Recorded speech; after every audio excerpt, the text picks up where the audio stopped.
নমস্কার, এন বাংলা সংবাদে আপনাদের সকলকে স্বাগত।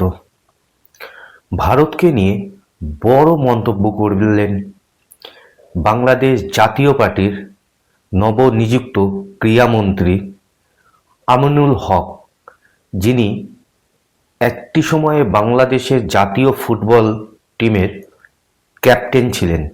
বাংলাদেশের অনুপস্থিতি নিয়ে তিনি কিছু মন্তব্য করেছেন। তার সেই মন্তব্য অনুযায়ী বাংলাদেশ সম্পূর্ণ কূটনৈতিক চালের। তিনি বলেন যে আপনারা সকলেই জানেন যে কূটনৈতিক জটিলতার কারণেই বাংলাদেশ এবার টি-20 বিশ্বকাপ খেলতে পারেনি। দীর্ঘ 1.5 বছরের অন্তর্বর্তীকালীন সরকারের শাসন বলুন চাই অপশাসন বলুন, তাকে সরিয়ে দিয়ে বাংলাদেশের জনতা বিপুলভাবে সহমত জানিয়েছে বাংলাদেশ ন্যাশনাল পার্টিকে, অর্থাৎ বিএনপিকে। বিএনপি সরকার গঠন করবার পরই বাংলাদেশের এই নবনিযুক্ত ক্রীড়ামন্ত্রীর ভারতের সঙ্গে নতুন সম্পর্কের ইতিহাস লেখা হবে বলেই তিনি আশা করছেন। বাংলাদেশের নতুন যুব ক্রীড়ামন্ত্রী আমিনুল হক তিনি বলেন যে আমরা ভারতের সঙ্গে সুসম্পর্ক গড়ে রাখতে চাই।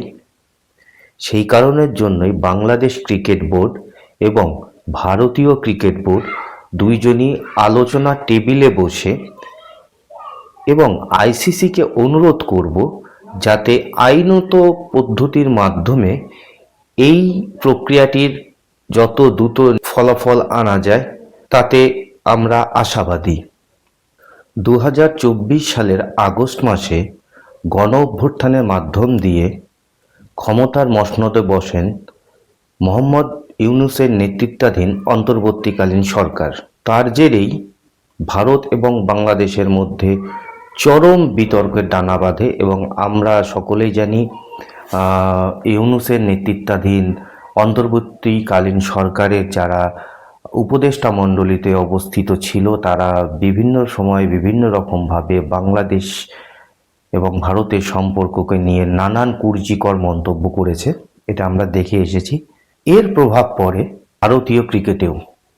প্রথমে কলকাতা নাইট রাইডার থেকে বাদ দেওয়া হয় বাংলাদেশি ক্রিকেট প্লেয়ার মুস্তাফিজুর রহমান এবং তারপরেই চলতি বছর টি-20তে বাংলাদেশ ক্রিকেট টিম ভারতে ক্রিকেট খেলা বয়কট করেন এবং সেটা বিস্তারিত বিষয় কি হয়েছিল আমরা সকলেই জানি। সেই বিষয়টি আমাদের কাছে নতুন কিছু নয়। তারপরে বাংলাদেশ ক্রিকেট টি-20 বিশ্বকাপ থেকে বেরিয়ে আসে। দ্য ডেইলি স্টারে প্রতিবেদন অনুযায়ী শপথ গ্রহণের পর বাংলাদেশের যুব ও ক্রীড়ামন্ত্রী আমিনুল হক বলেন, শপথ নেবার পরেই আমি ভারতের ডেপুটি হাই কমিশনারের সঙ্গে দেখা করি পার্লামেন্ট বিল্ডিংয়ে। আমি টি-20 বিশ্বকাপ নিয়ে তার সাথে কথাবার্তা বলেছি। খুবই বন্ধুত্বপূর্ণ কথাবার্তা হয়েছে তার সাথে এবং তার ব্যবহার আমাদের কাছে বন্ধুত্বপূর্ণ লেগেছে। আমিনুল জোর দেন ঢাকা এবং দিল্লি এই বিবাদটি আলোচনার মাধ্যমে আমরা মিটিয়ে নেব এবং আমরা আশা করি বিগত দিনে সরকার যদি ভারত এবং বাংলাদেশকে সঙ্গে এক টেবিলে বসে আলোচনা করতেন তাহলে পরে এই সমস্যার সমাধান হয়ে যেত এবং আমরা হয়তো বাংলাদেশ ক্রিকেট টিমকে টি-20 বিশ্বকাপে খেলতে দেখতে পারতাম। যাই হোক, দুর্ভাগ্যজনক বিষয়ে এটি কূটনৈতিক চালের প্রভাবে এই টি-20 বিশ্বকাপে বাংলাদেশের খেলে ওঠা সম্ভব হয়নি। বাংলাদেশ ক্রিকেট বোর্ড নির্বাচন নিয়েও নতুন ক্রীড়ামন্ত্রী বোর্ডের প্রেসিডেন্ট আমিনুল ইসলামের সিদ্ধান্ত নিয়েও পরোক্ষভাবে প্রশ্ন তুলেছেন। ক্রিকেট বোর্ডের নির্বাচন নিয়ে আমি আগেও বলেছিলাম, অর্থাৎ নতুন যে যুব ক্রীড়ামন্ত্রী এসেছেন তার কথাই আমরা এখানে বলছি। তিনি বলেছে, আমি আগেও বলেছিলাম এখনও বলছি এই বিষয়টি আইনি প্রক্রিয়ার মাধ্যমে মিটিয়ে নেওয়া সম্ভব এবং এটাতে আমরা আইসিসি এবং বাংলাদেশ ক্রিকেট বোর্ড ও ভারতীয় ক্রিকেট বোর্ড একসাথে বসে আলোচনার টেবিলে আমরা আলোচনাটা মিটিয়ে নেব। এই বিষয়টি তিনি আগেও বলেছিলেন, এখনও তিনি সেই কথাটি অকপটে স্বীকার করছেন। অপরদিকে নতুন সরকার নির্বাচিত হওয়ার পরেই বাংলাদেশ ক্রিকেট বোর্ডের প্রেসিডেন্ট আমিনুল ইসলাম বলেন যে বুলবুল ব্যক্তিগত কারণ দেখিয়ে দেশ ছেড়েছেন। বুলবুল বলতে এর আগে অন্তর্বর্তীকালীন সরকারে বাংলাদেশ ক্রিকেট বোর্ডের যিনি চেয়ারপারসন ছিলেন, এবং সাথে দেশ ছাড়েন chief executive officer Nizamuddin Chowdhury.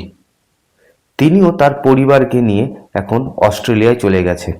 তার মানে একটা কথা পরিষ্কার, এখন ধীরে ধীরে এই অযাচিত অতিথিরা যারা বাংলাদেশে এসে উড়ে এসে জুড়ে বসেছিল, তাদের মোটামুটি এখন সব কিছু শেষ। তারা এখন সব কিছু গুটিয়ে টুটিয়ে নিয়ে যে যার দেশে ফিরে চলে যাচ্ছেন।